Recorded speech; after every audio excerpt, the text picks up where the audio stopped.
Eu quero ler aqui um texto, gente. A Carla Gimenez, que foi a diretora do El País no Brasil, antes de fechar, ela fez um texto aqui sobre a vitória do Lula. Eu quero ler com vocês. Opa, peraí, deixa eu pegar aqui. Eu quero ler com vocês porque ela publicou, ela é colunista agora lá do Intercept. E eu queria ler com vocês, que é bastante importante a gente acompanhar aqui, ó. Renata Chapeta mandou, só tenho a agradecer a vocês, aprendi mais, vocês mudaram a história das nossas vidas aqui, firmes na luta contra o bolsonarismo e agora pela reconstrução. Vilma Souza, somos humildes e respeitosos, qualidade que sentimos orgulho, vocês têm que sentir orgulho mesmo, Vilma. Quem está acompanhando aqui a live, por favor, mandem superchats, mandem contribuições para a gente manter aqui a Folha Democrata, que o Carlito honrosamente me cedeu aqui para a gente editar e a gente conversar com vocês. Vamos ler esse texto aqui do Intercept Brasil. Vitória do Lula não vai dar fim ao caos. O bolsonarismo seguirá testando os nervos da democracia.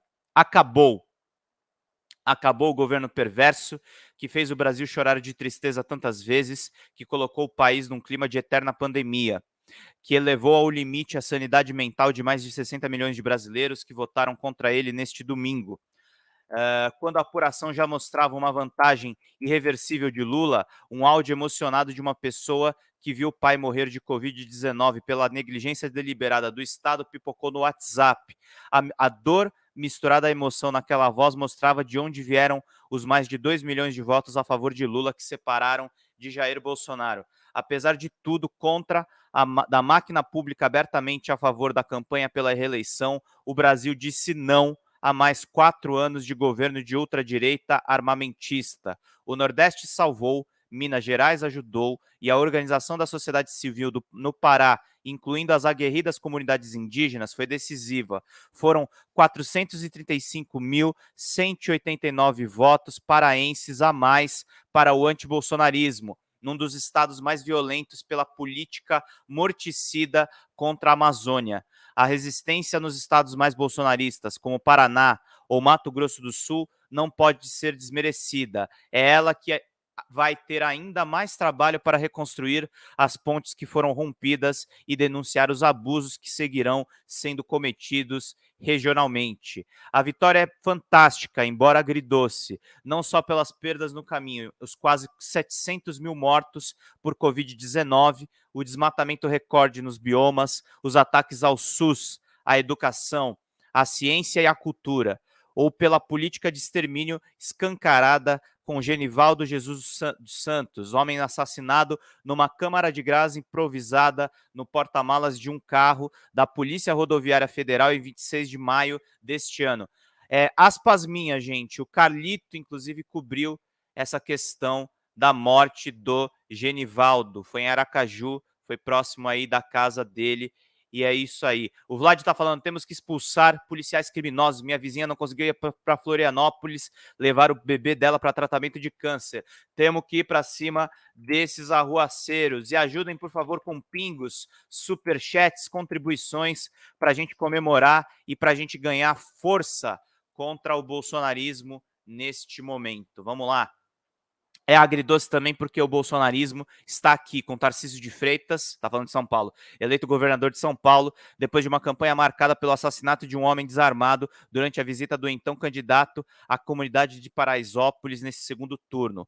Há ainda deputados e senadores recém-eleitos no Congresso que continuarão jogando abaixo da cintura, buscando holofotes a qualquer preço para evitar a perda da coroa. Os caminhoneiros golpistas que fecharam as estradas no Sul e na Via Dutra, no mesmo domingo da vitória de Lula, também fizeram questão de lembrar a toada de caos seguirá com a lógica da pressão pelo terror. Perdem intervenção militar e vão testar os nervos da democracia por muito, muito tempo. Vai ser preciso paciência, a mesma que foi necessária do primeiro para o segundo turno. A maioria dos eleitores que votaram contra Bolsonaro queriam que as eleições deste ano tivessem se encerrado no dia 2 de outubro.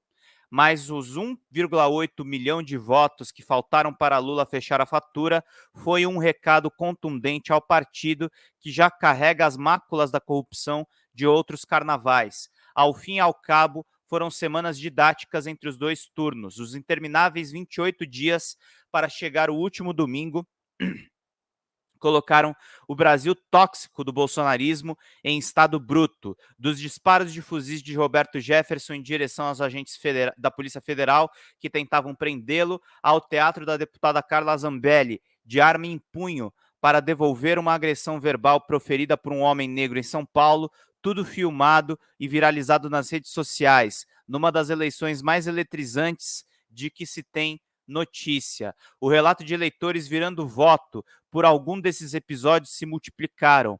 O choque com a violência de Jefferson, uma figura repulsiva que xingou a ministra Carmen Lúcia, uma cena inacreditável quando o público feminino era o mais disputado nas eleições, e as mentiras de Zambelli, desfeitas por inúmeros vídeos, estarreceram até os próprios bolsonaristas. Para um outro público que rejeitava os dois candidatos, os episódios falavam mais sobre as diferenças entre o lulismo e o bolsonarismo do que os debates entre dos presidenciáveis, como se pensou a princípio. Foi um dos pontos, mas venceu a melhor proposta na visão da maioria dos eleitores. Não esquecendo, gente, superchats, contribuições, piguem, contribuam, engajem-se para a gente manter aqui o canal. Tivemos o relato emocionante do Carlito Neto e temos esse excelente texto agora da Carla Gimenez. A vitória nessas condições, com 58 milhões de votos contra um governo do PT, precisa colocar o campo progressista para refletir e agir. O Lula vencedor não é o mesmo de 2002, assim como o Brasil não é o mesmo de 20 anos atrás. Muita água já passou por baixo dessa ponte, e o eleitor que deu vitória nas urnas ao petista está longe de ser fechado incondicionalmente com ele. Ele não ostenta os botões de Che Guevara ou o boné de Cuba na cabeça.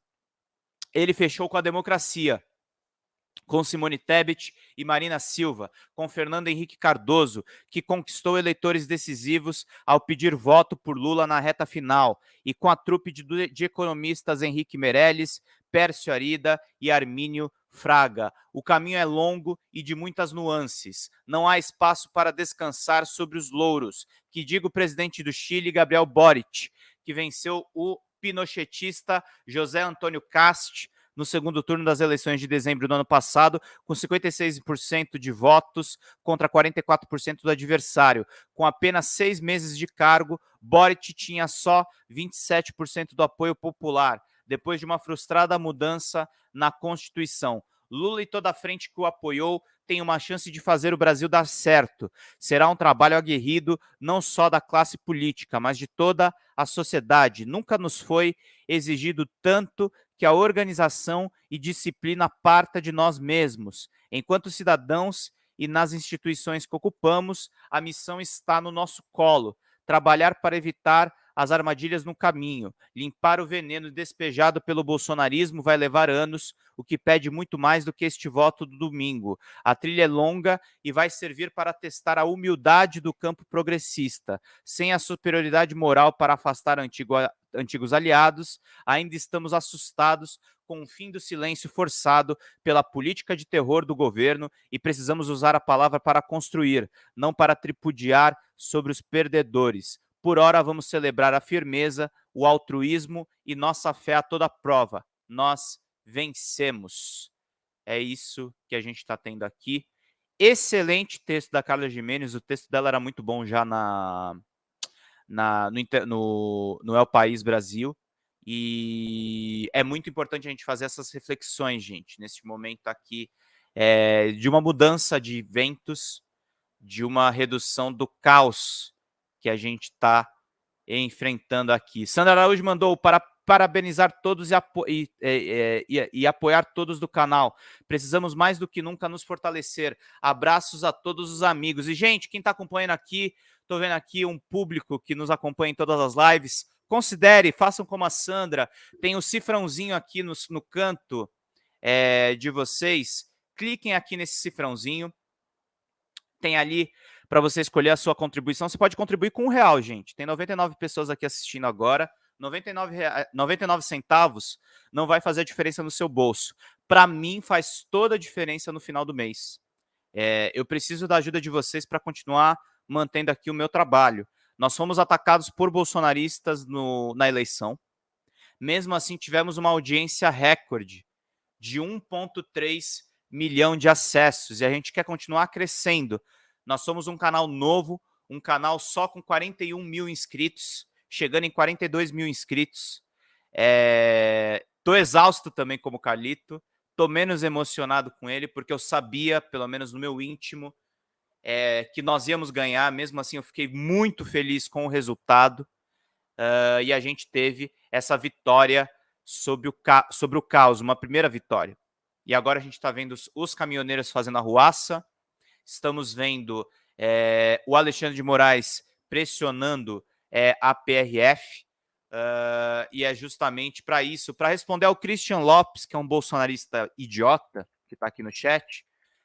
Temos que fazer o L sim, querido. Temos que expurgar vocês da vida pública, porque vocês são um câncer. Vocês são uma praga que surgiu na política, infelizmente pela despolitização das pessoas, mas tem uma solução para isso. O Christian pode ter vergonha na cara e parar de errar nas escolhas políticas dele e entender que quem votou em Lula no domingo não votou por uma idolatria ao Lula. Tem muita gente que votou no Lula que é crítica ao PT. Tem muita gente que votou ao Lula que se sentiu lesada pela corrupção do PT. Tem muita gente que votou ao Lula porque tem preconceito com o nordestino, e tem preconceito com o nordestino ainda assim.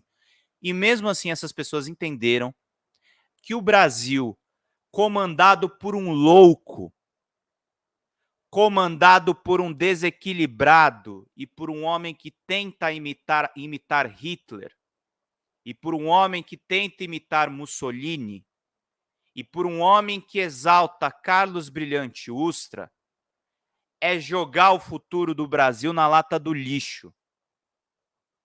É jogar as nossas crianças, a nossa educação, a evolução do Nordeste, que salvou nessas eleições, a evolução das universidades públicas, o conhecimento, a filosofia, é pegar todos esses progressos e arruinar o nosso país.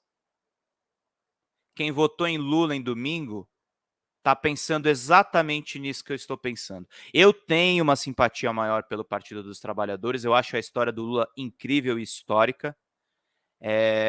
Tenho minhas críticas ao PT e tenho minhas críticas ao próprio Lula. A minha visão é um pouco mais favorável, mas eu sei que 60 milhões de votos, está na capa do jornal, gente, está aqui, ó.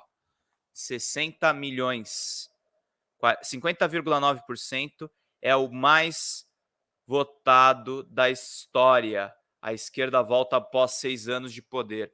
É a maior votação da história da República.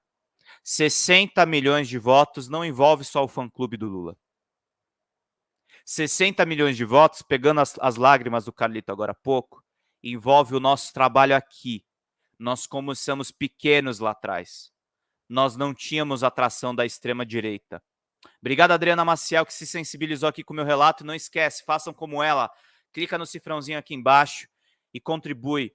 Cada centavo de vocês, cada comentário de vocês, cada colocação de vocês é fundamental para a gente continuar crescendo. É fora Bolsonaro, como a Luzia Alves está falando aqui para a gente. Mais de 100 pessoas me acompanhando aqui.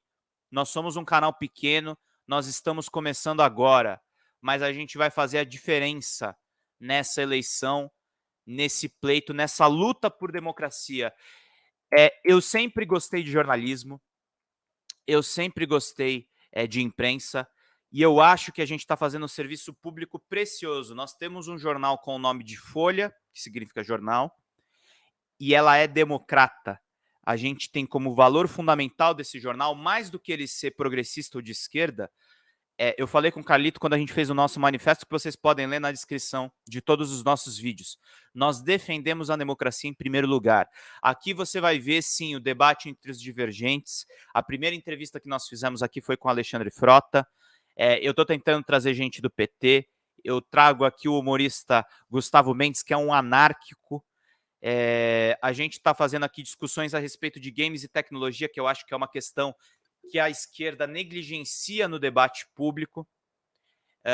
E aqui a gente vai fazer uma briga forte, gente, uma briga vigorosa pela defesa dos valores democráticos.